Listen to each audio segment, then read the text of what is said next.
In this video, we are going to take a look at some of the different options you have when scoring assessments for students and what the difference is specifically between an assignment that has standards that are ungraded versus an assignment that has standards that show no evidence versus just leaving those standards blank.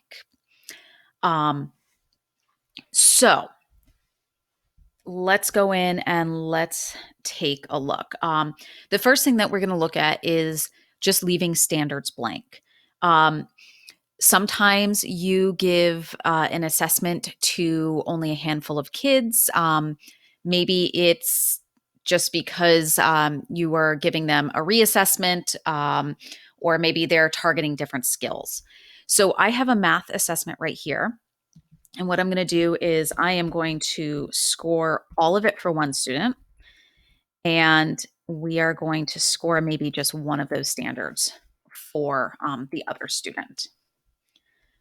The next thing that we're going to look at is the difference, and this is all going to play out when we print the report, so you'll see the difference there.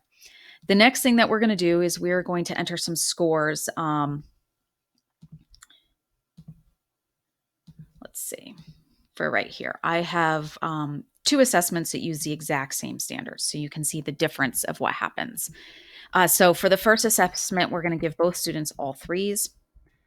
And for the second, we're going to say the second student all threes. Okay, so for the second assessment, same standards.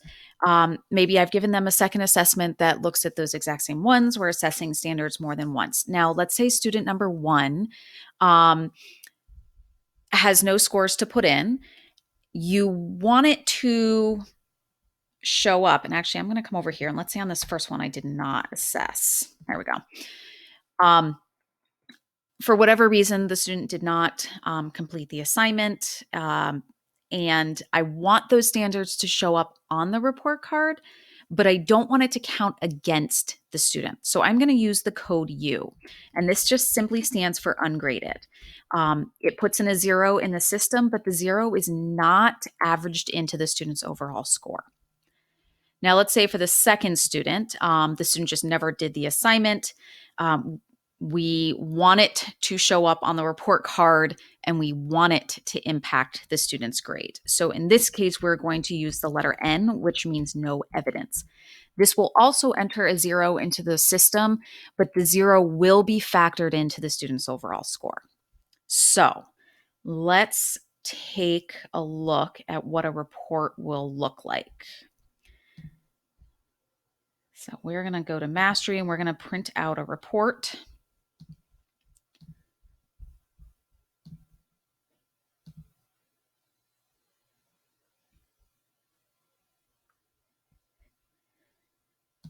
And download it. Okay.